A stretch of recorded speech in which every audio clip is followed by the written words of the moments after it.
Hello everyone, हाँ this is Simran.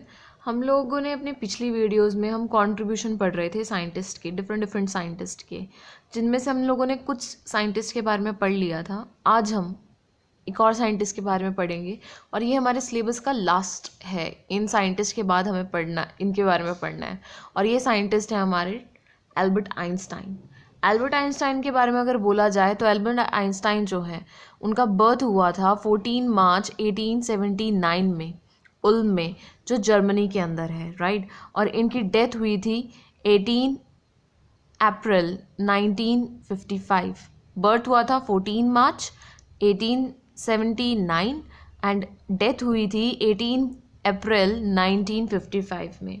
Albert Einstein जो है एक बहुत ही मिडिल क्लास फैमिली में, जर्मन जूइश फैमिली में बॉर्न हुए थे 14 मार्च को। और इनके जो पेरेंट्स थे वो इनके बारे में काफ़ी ज़्यादा कंसर्न थे, बिकॉज कुछ इनिशियल एजेस में ये बोलते नहीं थे। और वो इनकी ग्रोथ के ऊपर उन्होंने इफ़ेक्ट नहीं किया। क्वाइट होने के बावजूद, बहुत शांत बच्चे होने के बावजूद ये बहुत सारे बहुत अच्छे काम करते थे, राइट। लाइक वो कार्ड से घर बनाते थे टॉल। इन्हें सोल्जर्स के साथ प्ले करना बिल्कुल भी पसंद नहीं था। At the age of 12, right, he was first time fascinated by a geometrical box. जो ज्योमेट्री बॉक्स होता है, ये first time at the age of 12, उस टाइम ये उससे बहुत फैसिनेट हुए थे। और ये कहते हैं, it is almost a miracle that modern teaching method have not entirely strangled the holy curiosity of inquiry for what this delicate little plant needs more than anything besides stimulation is a freedom. इस line का मतलब है, इस saying का मतलब है कि वो जो 12, एट द एज ऑफ 12, जो वो क्रियोसिटी थी एक ज्योमेट्रिकल बॉक्स के लिए, वो उनकी शुरुआत थी, राइट। एक अच्छे मैथमेटिशियन की तरफ, फिजिस्ट की तरफ। 15 की एज में उन्होंने हाई स्कूल छोड़ दिया। ही क्विट हिज स्कूल बिकॉज उन्हें रोट लर्निंग पसंद नहीं थी उन्हें, और वो इटली चले गए अपनी फैमिली के पास। कुछ टाइम तक उन्होंने वहाँ काम किया, बट 6 मंथ्स के बाद उन्होंने अटेंड कर लिया कॉन्ग्रेल स्विस स्कूल। और उसके बाद कुछ टाइम के बाद, after the very next year, I must say, बिल्कुल ही अगले साल, उन्होंने means at the age of 16 ही entered the Federal Institute of Technology in Zurich, right. तो ये था इनके बारे में। एंड उन्होंने Federal Institute of Technology join की ज्यूरिश में, और वहाँ पे बहुत मेहनत की लेबोरेटरीज़ के अंदर, बट उन्होंने कभी लेक्चर्स नहीं लगाए, और वो इस तरह से ग्रेजुएट हो गए विद अनएक्सेप्शनल रिकॉर्ड्स, राइट। 2 सालों तक उन्होंने एवं ऑड जॉब्स की, रैंडम जॉब्स करते रहे, बट फाइनली उन्होंने एक एज अ पेटेंट एग्जामिनर की उन्हें पोस्ट मिली और उन्होंने वो ज्वाइन करी।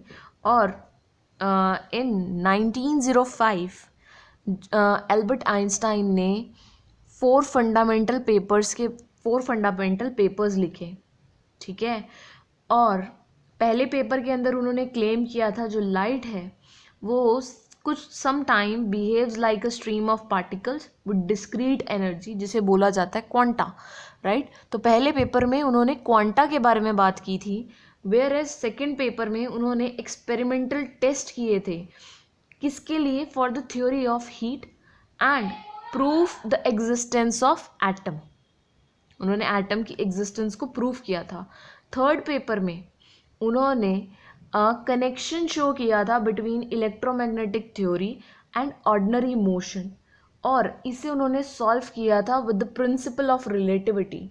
और फोर्थ पेपर में उन्होंने एनर्जी और मास का रिलेशन दिया था, which is equal to E is equal to mc², right. जो बहुत ही इम्पॉर्टेंट हुआ आगे फर्दर रिसर्चेस के लिए और ऑब्जर्वेशंस के लिए, जो और भी साइंटिस्ट ने यूज़ की। वो ये कहते थे, I wanted to know how God created this world. I am not interested in this और that phenomenon. in the spectrum of this or that element. I want to know his thoughts and the rest are details. Means he wanted to say that उनका ये मानना था कि वो ये जानना चाहते हैं कि भगवान ने ये सृष्टि जो है, ये दुनिया जो है, वो कैसे बनाई है. वो कोई किसी भी और चीज़ में, फिनोमिनन में इंटरेस्टेड नहीं है. बस वो फाइंड आउट करना चाहते हैं कि क्या सोच के, क्या आइडियाज़ लगाए उन्होंने कि एक थ्योरी, कि ये दुनिया कैसे बनी है. 1909 के अंदर एल्बर्ट आइंस्टाइन जो है became an assistant professor at the University of Zurich और फुल टाइम उनकी जॉब हो गई फिज़िक्स की. 1911 के अंदर वो जर्मन यूनिवर्सिटी में चले गए ऑफ पेरोग और वहाँ पर उन्होंने अपने इम्पॉर्टेंट फिज़िक्स के पेपर के ऊपर काम करना कंटिन्यू किया. ठीक है. इन 1912, पहले आपको 1912 के बारे में पता होना चाहिए, वो वापस से फेडरल इंस्टीट्यूट ऑफ टेक्नोलॉजी के अंदर चले गए इन ज्यूरिश, जहाँ पे उन्होंने एज अ प्रोफेसर ज्वाइन किया. पिछले बार वो as a assistant professor join किया था उन्होंने, बट अब वो प्रोफेसर, एज अ प्रोफेसर उन्होंने ज्वाइन किया. और इस दौरान इन 1914 आइंस्टाइन जो थे वो बर्लिन चले गए और वहाँ पर उन्होंने एज अ रिसर्चर की पोस्ट को ज्वाइन किया, क्योंकि वो अब टीचिंग नहीं करना चाहते थे. अब उन्होंने अपना रिसर्च वो कंटिन्यू किया वहाँ पे एज अ रिसर्चर ज्वाइन कर बर्लिन में. और इसी दौरान वहाँ पर जर्मनी में फर्स्ट वर्ल्ड वॉर शुरू हो गया. 1915 के अंदर आइंस्टाइन ने अपनी जर्नल थ्योरी ऑफ रिलेटिविटी को कंप्लीट कर लिया. राइट. और मीन वाइल ये जब कंप्लीट कर रहे थे तो उन्होंने और भी बहुत सारे चीज़ों के बारे में, नई ग्रेविटी के बारे में, नई चीज़ें, स्पेस के बारे में, टाइम के बारे में नोशंस देनी शुरू कर दी. राइट. और चीज़ें, नई चीज़ें उन्होंने डिस्कवर करनी शुरू कर दी. वो ये कहते थे, the year of anxious searching in the dark with their intense logging, their alternations of confidence and exertion and final emergence in light, only those who have experienced it can understand it. वो ये उनका कहना था, मानना था. Right. 1918 के अंदर Germany जो है वो कोलैप्स हो जाता है और आइंस्टाइन जो है वो पॉलिटिक्स में आ जाते हैं और न्यू प्रोग्रेसिव पार्टी को सपोर्ट करते हैं. ठीक है. और इन 1919 जो उनकी थ्योरी थी, जर्नल थ्योरी ऑफ रिलेटिविटी, जो 1950 में उन्होंने कंप्लीट की थी, उसे रिकग्नाइजेशन मिल जाती है फ्रॉम ब्रिटिश एस्ट्रोनॉमर्स. ये 1919 में हुआ था. और वो अपनी 1920 और उन्हें वो बन जाते हैं, आइंस्टाइन जो है वो बन जाते हैं as a symbol of science and thought at it is the highest. Means जो उनकी ये जो थ्योरी थी वो सिंबल ऑफ साइंस बन जाती है. 1921 में उन्होंने एड प्रोवाइड करना स्टार्ट कर दिया लिबरल कॉजेज़ के लिए, रिपब्लिकन गवर्नमेंट के लिए. राइट. और साइड बाय साइड वो अपनी थ्योरी ऑफ रिलेटिविटी के ऊपर और भी काम कर रहे थे. बट कुछ जो एंटी सेमिस्ट थे उन्होंने इनके ऊपर अटैक कर दिया फॉर दिस. और उन्होंने इंटरनेशनल ट्रेड यूनियन कांग्रेस जो है इन एम्स्टर्डम अटेंड किया और यूनाइटेड स्टेट्स में विज़िट किया just to raise the funds for the Harbieu University in Jailoism. And in 1922 he received his first Nobel Prize. Nobel prize Einstein को मिला था in 1922. आइंस्टाइन ने अपनी पूरी उसके बाद एक नया स्ट्रगल स्टार्ट की, एक नई रिसर्च स्टार्ट की, that was on new quantum theory. और उन्होंने उसके बारे में सर्च किया और उन्होंने यूनिफाई किया इलेक्ट्रोमैग्नेटिज़म को, थ्योरी ऑफ इलेक्ट्रोमैग्नेटिज़म दी और ग्रेविटी के बारे में दिया. 1929 के अंदर उन्होंने unified field theory the. This was just orally, उन्होंने ऐसे दिया था, बट कोई इनके पास मैथमेटिकली वो नहीं दे पाए थे, but this theory was very helpful. अब भी ये इसके बारे में लोग पढ़ते हैं, आगे हायर क्लासेस में आप पढ़ा जाता है इन मास्टर्स, राइट। और उन्होंने अपनी इस थ्योरी के बारे में बहुत, अपनी थ्योरी को प्रूव करने के लिए बहुत सारे डिबेट्स भी किए, आर्ग्यू भी किया, और अपने थॉट्स भी दिए, अपने आइडियाज़ भी दिए, और अपना पॉइंट भी रखा दूसरे कलीग्स के सामने, और ये अल्टीमेटली इनको कंप्लीट डिस्क्रिप्शन मिला इस फिनोमेना का, ठीक है। 1933 के अंदर उन्होंने institute for advanced study in Princeton new Jersey के अंदर ज्वाइन कर लिया, एंड वहाँ पर ये स्ट्रिक्ट पैसिफायर बन गए, और इन्होंने काम किया just to rescue Jewish and other political victim of Nazi party, because at that time Germany में नाजी पार्टी का बहुत ज़्यादा इफ़ेक्ट हो गया था, इन्फ्लुएंस हो गया था। और आप लोगों को पता होगा जो नाजी पार्टी थी वो जूइश के अगेंस्ट थी, ठीक है। तो हम आइंस्टाइन जो थे वो जूइश लोगों की हेल्प करते थे, he became a saviour for them, right. In 1939 उन्होंने लेटर लिखी प्रेसिडेंट FD रॉनल्ड्स को for the possibility of nuclear bomb, उनको वार्निंग देते हुए कि जर्मन्स जो हैं they are planning for the nuclear bomb. तो और 1940 के अंदर उन्हें अमेरिकन सिटीजनशिप भी मिल गई। 1952 के अंदर आइंस्टाइन जो है was asked to become the second president of the state of Israel। Israel का सेकंड प्रेसिडेंट बनाने के लिए उन्हें बोला गया, उन्हें ऑफ़र आया, बट उन्होंने मना कर दिया। उन्होंने बहुत सारे कॉजेज़ को सपोर्ट किया, सच एज जैसे हम बोल सकते हैं United Nation, world government, nuclear disagreement, civil liberties, right.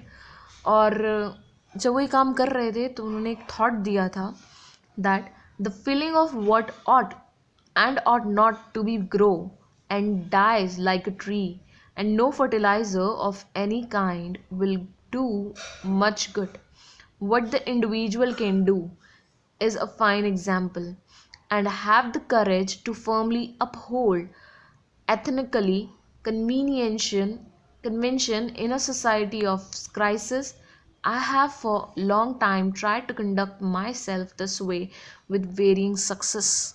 उनका ये मानना था कि कोई भी एक पेड़ है जब वो ग्रो होता है उसको मरना ज़रूर होता है, and this was his thought actually कि फर्टिलाइज़र के बिना जो भी होगा वो अच्छी क्वांटिटी में होता है, बट ये जस्ट एक सिंबॉलिक रिप्रेजेंटेशन है। वो यहाँ पर जो कहना चाहते हैं वो लाइफ के साथ कहना चाहते हैं कि जो आया है वो जाएगा, बट दैट अगर उसमें कुछ मिलावट ना की जाए तो एक वो बेस्ट आउटपुट देके जाता है, and that is his main motive. 1955 के अंदर उसने अपना फील्ड थ्योरी के बारे में और भी बहुत सारी रिसर्चेस की, राइट। और 1955 के अंदर जब वो एंटी वॉर प्रोजेक्ट के ऊपर काम कर रहे थे, उसके ऊपर वो स्पीच दे रहे थे इज़राइल में, ही वॉज स्ट्राइकन, उन्हें मार दिया गया और उनकी डेथ हो गई, ठीक है। ये थी life history of Albert Einstein.